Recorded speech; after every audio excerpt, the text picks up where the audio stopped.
रात 8 बजे के बुलेटिन के साथ मैं हूं दिव्या और आइए नजर डालते हैं अभी तक की 8 बजे की सबसे महत्वपूर्ण खबरों पर। नमस्कार, मैं हूं दिव्या और आप देख रहे हैं आंखें न्यूज 24। बिहार के मुख्यमंत्री नीतीश कुमार को राज्यसभा भेजे जाने को लेकर बिहार की सियासत गर्म हो गई है। कल ही मुख्यमंत्री नीतीश कुमार के विधानसभा में राज्यसभा के लिए अपना नामांकन दाखिल किया था। इसके बाद पार्टी कार्यकर्ताओं और कई नेताओं में नाराजगी देखने को मिल रही है। कुछ नेताओं को इस फैसले से इतना दुख हुआ कि वे कैमरे के सामने फूट फूट कर रोते हुए नजर आए। अब इस फैसले का विरोध सड़कों पर भी दिखाई दे रहा है। पटना की सड़कों पर पोस्टर और पोस्ट कार्ड के जरिए मुख्यमंत्री से अपने फैसले पर पुनर्विचार करने की अपील की जा रही है। इन पोस्टर में लिखा है, नीतीश के सेवक कर रहे हैं पुकार, नेता करे अपने निर्णय पर पुनर्विचार, लोकतंत्र में जनता के जनादेश और आत्मसम्मान का हनन अब नहीं होगा। यह पोस्टर नीतीश के सेवक पोस्ट कार्ड लेखन अभियान के तहत लगाए गए हैं, जिन्हें जदयू परिवार और समर्थकों की ओर से बताया जा रहा है। जदयू छात्र नेता कृष्ण पटेल ने इस पूरे मामले पर कहा कि वे नीतीश कुमार का सम्मान करते, लेकिन उन्हें लगता है कहीं न कहीं मुख्यमंत्री को इस फैसले के लिए मजबूर किया गया। उन्होंने कहा कि इसको लेकर पूरे बिहार में पोस्ट कार्ड लेखन अभियान चलाया जाएगा। मुख्यमंत्री से अपने फैसले पर पुनर्विचार करने की अपील की गई है। फिलहाल मुख्यमंत्री के राज्यसभा जाने को लेकर उठी यह नाराजगी अब सड़कों तक पहुंच गई है और सियासी हलचल इलाकों में इसके लेकर चर्चा तेज है। नमस्कार, मैं हूं दिव्या और आप देख रहे हैं आंखें न्यूज 24। नंद किशोर यादव को नागालैंड का राज्यपाल बनाया गया है। 1978 में पटना नगर निगम के वार्ड पार्षद से राजनीति में कदम रखने वाले पटना सिटी निवासी नंद किशोर यादव प्रदेश भाजपा के अध्यक्ष, राज्य सरकार में विभिन्न विभागों में मंत्री और विधानसभा विपक्ष के नेता रह चुके हैं।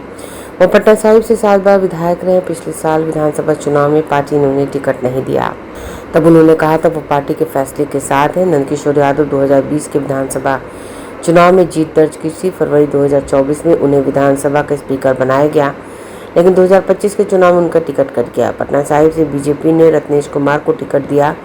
इस पर नंद किशोर यादव की भावुक प्रतिक्रिया सामने आई। उन्होंने इसके लिए बगावत के बदले पार्टी के फैसले को शिरोधार्य कर लिया। वीडियो जारी करके उन्होंने कहा, मैं भारतीय जनता पार्टी के निर्णय के साथ हूँ।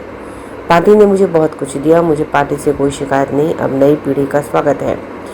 पटना साहिब की जनता ने लगातार 7 साल विधायक बनाए। जो स्नेह और प्यार जनता ने दिया उसे भूल नहीं सकता। सबका आभार। नंद किशोर यादव ने उम्मीद जताई थी कि भाजपा ने जरूर उनके लिए कुछ बेहतर सोचा होगा। शायद पार्टी के प्रति इसी निष्ठा को देखते हुए शीर्ष नेतृत्व ने नंद किशोर यादव को यह तोहफा दिया है। नंद किशोर यादव का जन्म 26 अगस्त 1953 को हुआ। उनके परदादा झारो सरदार एक जमींदार थे और शेर पालते थे। दादा रामदरस राय पशु और पक्षी के प्रेमी थे और उनके प्रजनन पर काफ़ी खर्च करते थे। उनके पिता पन्नालाल यादव व्यवसायी थे। नंद किशोर यादव भारतीय जनता पार्टी के एक प्रमुख बिहारी राजनीतिज्ञ हैं। वे फरवरी 2024 में बिहार विधानसभा के 17वें अध्यक्ष निर्वाचित हुए। पटना साहिब से 7 बार विधायक रहे। इससे पहले नीतीश कुमार सरकार में पथ निर्माण, स्वास्थ्य और पर्यटन जैसे महत्वपूर्ण विभागों की कैबिनेट मंत्री की जिम्मेदारी भी निभाई। 1970 के दशक में अखिल भारतीय विद्यार्थी परिषद से करियर की शुरुआत की। 1974 के जेपी आंदोलन में सक्रिय भूमिका निभाई थी। गुरुवार की रात राष्ट्रपति द्रौपदी मुर्मू ने बिहार समेत 8 राज्यों में नए राज्यपालों की नियुक्ति की। राष्ट्रपति कार्यालय की अधिसूचना के मुताबिक हिमाचल के राज्यपाल शिव प्रताप शुक्ला को तेलंगाना और तेलंगाना के राज्यपाल जीनू देव वर्मा को महाराष्ट्र का राज्यपाल बनाया गया। दिल्ली के उपराज्यपाल विनय सक्सेना को लद्दाख भेजा गया। उनकी जगह तरणजीत सिंह सिंधु लेंगे। लद्दाख ने उपराज्यपाल कविंद्र गुप्ता को हिमाचल का राज्यपाल बनाया। बंगाल में विधानसभा चुनाव की तैयारियों के बीच राज्यपाल सीबी आनंद बोस ने गुरुवार शाम इस्तीफा दे दिया। तमिलनाडु के राज्यपाल आर.एन. रवि को पश्चिम बंगाल का राज्यपाल बनाया गया। केरल के राज्यपाल राजेंद्र विश्वनाथ आर्लेकर को तमिलनाडु का अतिरिक्त प्रभार सौंपा गया है। नमस्कार, मैं हूं दिव्या और आप देख रहे हैं आंखें न्यूज 24। बिहार के मुख्यमंत्री नीतीश कुमार पटना की राजनीति छोड़ दिल्ली में नई राजनीतिक पारी शुरू करने जा रहे हैं। उन्होंने गुरुवार को राज्यसभा चुनाव के लिए नामांकन कर दिया। इसके बाद बिहार में मुख्यमंत्री बदलने की चर्चाएं शुरू हो गई है। हालांकि नीतीश अभी भी सीएम पद नहीं छोड़ने वाले। उन्होंने राज्यसभा के लिए पर्चा भरा है। 16 मार्च को मतदान होगा, परिणाम आएगा, फिर राज्यसभा के मौजूदा सांसदों का कार्यकाल खत्म होगा, तब जाकर नीतीश संसद के उच्च सदन के सदस्य बनेंगे। इसके बाद वे मुख्यमंत्री पद छोड़ेंगे। तब तक बिहार सरकार की कमान उनके हाथों में रहेगी। हालांकि यह साफ हो गया, बिहार में नीतीश युग खत्म होने वाला है। लगभग 2 दशक तक बिहार में सत्ता की धुरी रहे नीतीश केंद्रीय राजनीति में लौटेंगे। इसकी घोषणा उन्होंने खुद गुरुवार सुबह सोशल मीडिया पोस्ट के जरिए दी। नीतीश ने लिखा, शुरुआत से उनका मन में बिहार विधानमंडल और संसद के दोनों सदनों के सदस्य बनने की इच्छा रही है। वह विधायक, एमएलसी और लोकसभा सांसद रह चुके हैं, इसलिए अब राज्यसभा सांसद बनने की इच्छा पूरी करने जा रहे हैं। अप्रैल महीने में नीतीश कुमार के राज्यसभा सांसद के बाद बिहार में एनडीए की नई सरकार का गठन किया जाएगा। चर्चा है, नीतीश के इस्तीफे के बाद पूरी कैबिनेट को नई सिरे से गठित किया जाएगा। नई सरकार में भारतीय जनता पार्टी का मुख्यमंत्री होगा। पहली बार बीजेपी को बिहार में अपना सीएम बनाने का मौका मिलेगा। भाजपा से कौन मुख्यमंत्री बनेगा, इस पर अटकलबाजियां तेज हैं। डिप्टी सीएम सम्राट चौधरी, केंद्रीय मंत्री नित्यानंद राय के अलावा पार्टी के कई बड़े चेहरे रेस में चल रहे हैं।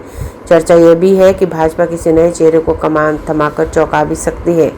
1 महीने बाद बिहार में बनने वाली नई सरकार का स्वरूप मौजूदा व्यवस्था से बदला हुआ नजर आएगा। भाजपा अपना सीएम बनाएगी तो नीतीश की पार्टी जेडीयू से 2 डिप्टी सीएम बनाए जा सकते हैं। जेडीयू से डिप्टी सीएम पद के लिए नीतीश के बेटे निशांत का नाम चर्चा में चल रहा है। वहीं 19 विधायकों वाली चिराग पासवान की लोजपा से भी एक डिप्टी सीएम बनाए जाने की अटकलें चल रही हैं। हालांकि अभी तक एनडीए के नेताओं की ओर से नई सरकार के फार्मूले का कोई आधिकारिक बयान नहीं दिया गया है। जेडीयू के वरिष्ठ नेताओं ने जरूर पुष्टि की है कि अगला मुख्यमंत्री भाजपा से ही होगा। नमस्कार, मैं हूं दिव्या और आप देख रहे हैं आंखें न्यूज 24। बिहार को वित्तीय वर्ष 2025-26 के अंतिम माह में केंद्र सरकार से करीब 30,000 करोड़ रुपए मिलेंगे। इनमें केंद्रीय करों की हिस्सेदारी के रूप में 7500 करोड़ रुपए और शेष केंद्रीय योजनाओं में केंद्रांश की राशि मिलेगी। इससे बिहार के सरकारी खजाने को राहत मिलेगी। केंद्र की सौगात से विकास योजनाओं के छोटे भुगतान में राहत मिलेगी, लेकिन बड़े भुगतान अभी भी रुके हुए हैं। बिहार में फिलहाल वक्त 10 मार्च तक सरकारी कर्मियों के वेतन, पेंशन, मानदेय, सहायता अनुदान आदि की राशि की निकासी को प्राथमिकता देने का निर्देश दिया गया है। वित्तीय वर्ष का अंतिम माह होने के कारण मार्च में वित्तीय अनुशासन का सख्ती से पालन किया जा रहा है। बिहार में विकास योजनाओं से संबंधित वित्तीय दावों के भुगतान में देरी होगी। राज्य में विभिन्न विभागों के तहत शहरी और ग्रामीण सड़क, सरकारी भवन, पुल पुलिया निर्माण सहित कई बड़ी योजनाओं का क्रियान्वयन किया जा रहा है। इसमें शामिल संवेदकों को समय समय पर काम पूरा किए जाने पर सरकार की ओर से निविदा के तहत तय राशि का भुगतान की जाती है। इससे पहले उनके द्वारा दिए गए वित्तीय दावों की पूरी जांच विभागीय स्तर से की जाती है। वित्त विभाग के सूत्रों की माने तो विकास योजनाओं से जुड़ी बड़ी योजनाओं के तहत भुगतान के दावों की जांच गहनतापूर्वक की जा रही है। इन दावों का भुगतान सरकार द्वारा देर सवेर किया जाना है। राशि की उपलब्धता के आधार पर इन दावों के भुगतान के निर्देश वित्त विभाग के स्तर से दिए जाएंगे। वित्त विभाग के अधिकारिक सूत्रों ने बताया कि सरकारी खजाने में केंद्र सरकार की राशि मिलने के बाद सभी के वेतन, पेंशन का भुगतान कर दिया जाएगा। साथ ही छोटे छोटे भुगतान भी किए जाना संभव हो सकता है। विभाग को इस माह अपने स्रोतों से टैक्स आदि जमा होने की अतिरिक्त राशि मिलने की उम्मीद है। बिहार में वित्तीय वर्ष के अंतिम माह में बड़े भुगतान अब भी रुके हुए हैं।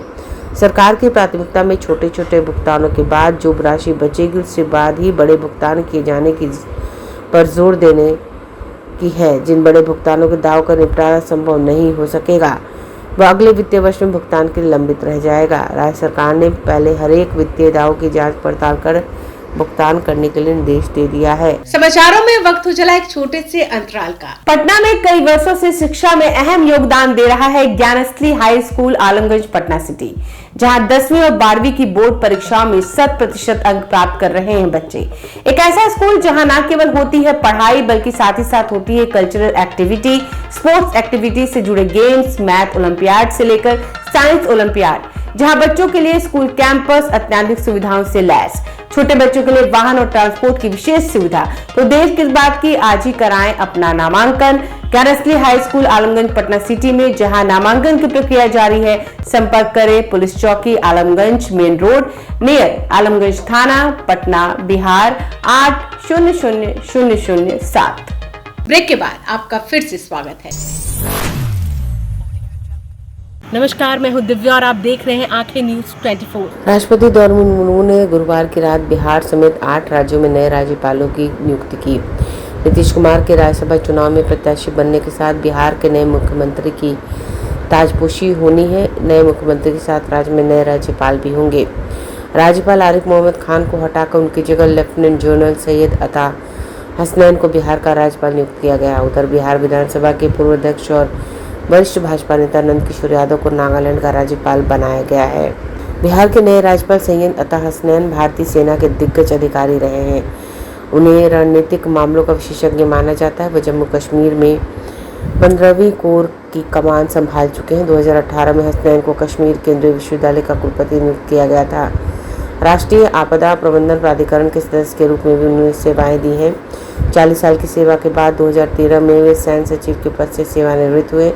उनके पिता मेजर जनरल सईद महमी हसनैन भी भारतीय सेना के अधिकारी थे। उनकी पढ़ाई नैनीताल, दिल्ली और लंदन के किंग्स कॉलेज से हुई।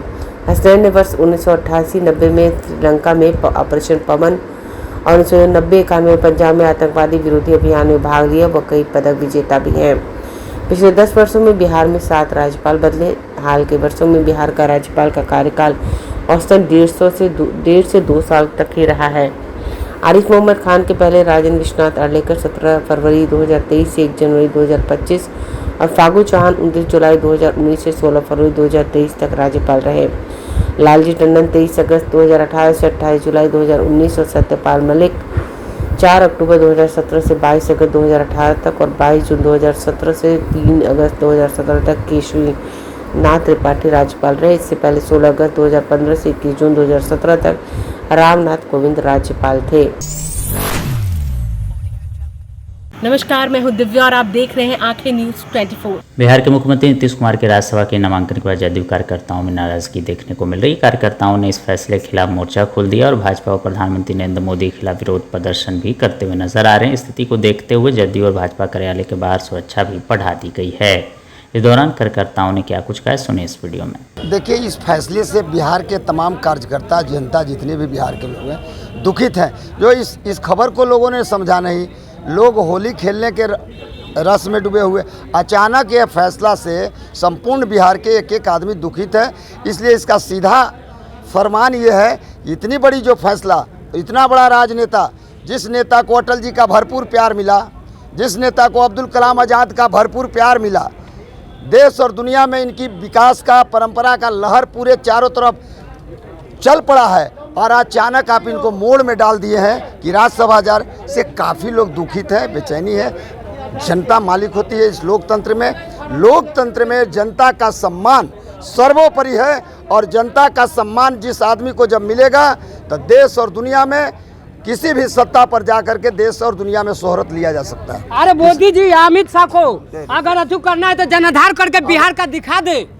अमित शाह मोदी जी को यही है तो बिहार का पहले जनाधार दिखाए, इसके बाद नीतीश कुमार को हटाएं। Nitish Kumar ji politics is possible but my is not possible. राजनीति साधारण मगर दिमाग नहीं साधारण है।